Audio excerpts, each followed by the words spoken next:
आशा करता हूँ आप सब बहुत अच्छे होंगे। मेरा नाम है सिद्धांत अग्निहोत्री। स्टडी ग्लोस पे आपका बहुत बहुत स्वागत है। बहुत दुखद घटना दोस्तों सामने आ रही है। हमारे एयर वॉरियर्स, एयरफोर्स, राष्ट्रीय राइफल्स, आर्मी की स्पेशल डिवीजन, ये लोग पूंछ एरिया जो है ना, जो अनंतनाग राजौरी में आता है, वहां पे जली की गली ऑपरेशन कर रहे थे। क्यों ऑपरेशन कर रहे थे? क्योंकि इससे पहले आतंकी हमले हुए हैं। यहां पे ये वाला जो एरिया है, ये हॉटबेड रहा है आतंकवादियों के लिए। पिछले 2 हफ्ते में दोस्तों 3 हमले हमको देखने को मिले हैं, ठीक है, जिसमें जाने गई हैं। 22 अप्रैल को मोहम्मद राजिक कुंदा टॉप पे, ये देखिए विलेज को, यहां गांव को ना प्रोटेक्शन मिली है। वो लोग अपने, ये सेना ने ग्रांट किया है कि आप गांव की प्रोटेक्शन कर सकते हैं। तो जो मोहम्मद राजिक थे वो ब्रदर थे टेरिटोरियल आर्मी सोल्जर के। 28 अप्रैल को इनको मार दिया गया आतंकवादियों ने। जो डिफेंस गार्ड थे मोहम्मद शरीफ, इनको बसंतगढ़ एरिया ऑफ उधमपुर में मार दिया गया। शारदा शरीफ एरिया, थाना मंडी, 22 अप्रैल मिलिटेंट्स ने एकदम से फायर ओपन कर दी। तो पिछले 2 हफ्तों में दोस्तों ये चौथा हमला है। अब क्या इससे घबराना चाहिए? जवाब है नहीं। देखिए, वोटिंग होने वाली है 25 मई को। अनंतनाग राजौरी में वोटिंग होने वाली है। यह पूरा जंगलों वाला इलाका आता है। अब यहां पे क्या हुआ कि शाम के लगभग 6 बजे जो आर्मी है वो ऑपरेशन अपना कंडक्ट कर रही थी। यहां पे ये आतंकवादियों को ढूंढ रही थी।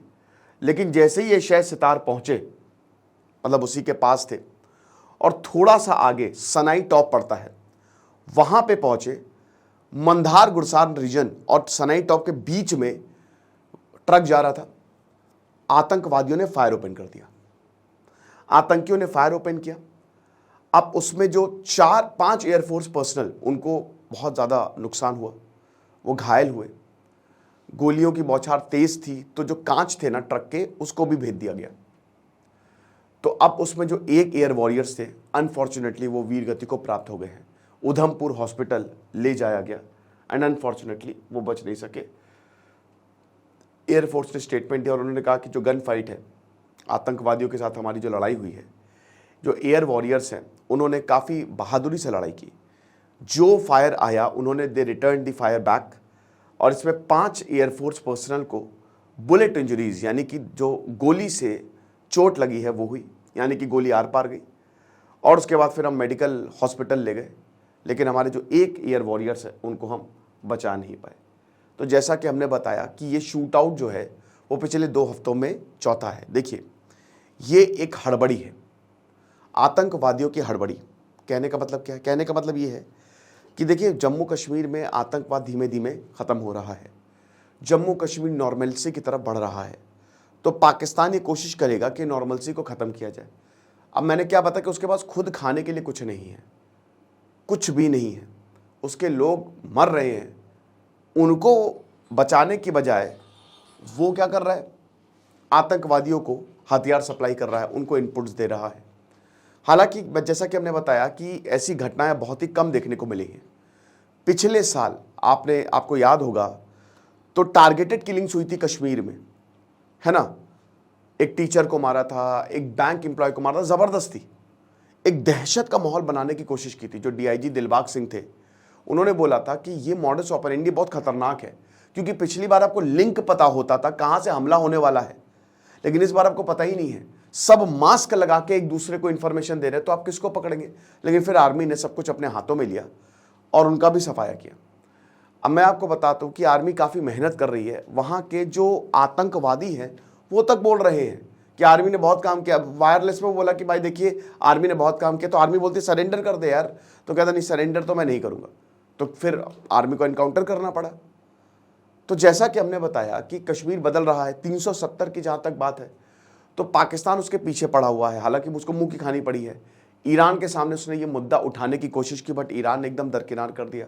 सऊदी अरब के सामने अभी मोहम्मद बिन सलमान, जब मोहम्मद शरीफ इधर गए सऊदी अरब, तो उन्होंने बोला कि देखिए आप दोनों का मामला है, तो आप दोनों बैठ के सुलटाएं, हमको बीच में ना घुसाएं।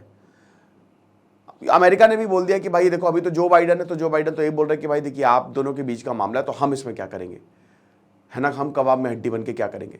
तो पाकिस्तान इस मुद्दे को इंटरनेशनलाइज करना चाहता है, जो कभी होगा नहीं। तो आप ये समझिए कि वो मतलब बेबस है ना, और जब बेबसी होती है ना, फ्रस्ट्रेट होता है इंसान, तो इस तरीके की हरकतें करता है। तो अब यही हुआ है। लेकिन दोस्तों फिर भी ये देखिए जान गई है हमारे, अगर जवान वीर गति को प्राप्त होते हैं तो ये बहुत ही दुखद होता है, ठीक है ना। तो इसका संज्ञान तो लेना चाहिए, सरकार ले भी रही है। सेना जो है, सेना पूरी तरीके से, राष्ट्रीय राइफल्स हो गए, बीएसएफ हो गए, आर्मी हो गई, वो धीमे धीमे करके ना मिलिटेंट्स को ख़त्म कर रही है। अब तो ये भी शायद बात चल रही है कि फेज वाइज आसपा भी हटा देंगे कश्मीर से, एकदम से नहीं लेकिन धीमे धीमे करके कुछ एरिया से आसपा हटाएंगे। रिकॉर्ड टूरिस्ट आ रहे हैं कश्मीर में, है ना। तो अच्छी बात है, हम चाहते हैं कि चीज़ें ठीक हों, लेकिन इस तरीके के हमले जो है वो दुखी करते हैं। बट दोस्तों ये आप परेशान मत होइए, क्योंकि जहाँ से हमला हुआ था ये पूरे एरिया की घेराबंदी कर दी है, ठीक है ना। ये बड़ा पेरीमीटर जो है वो बनाया और इसको धीमे धीमे छोटा कर रहे हैं। तो आर्मी अभी फायर और ओपन करेंगे, लेकिन इस बार सेना को पता चल गया। अब सर्च ऑपरेशन में ही गए थे, आतंकवादी को ढूंढने ही गए थे, ढूंढ ढूंढ के मारेंगे, पकड़ के मारेंगे। तो आप ये समझिए कि बहुत जल्द आपको एक भी वहाँ पे आतंकी नहीं दिखेगा। 25 मई को फिलहाल वोटिंग है, वोट दें, क्योंकि अभी क्या हो रहा है कि जो शहर में लोग हैं, urban voters, they are not turning out, उनका बहुत ही खराब परफॉर्मेंस रहा है। तो ऐसा नहीं होना चाहिए, ठीक है ना। तो वोट जरूर दें, खुश रहिए, पढ़ते रहिए। दिस इज सिद्धांत अग्निहोत्री साइनिंग ऑफ। आज शाम 5 बजे वेबसाइट लॉन्च है हमारी, तो लाइव आऊंगा मैं। डिस्क्रिप्शन कमेंट बॉक्स में लिंक दिया है। Save the date and save the time. Thank you so much.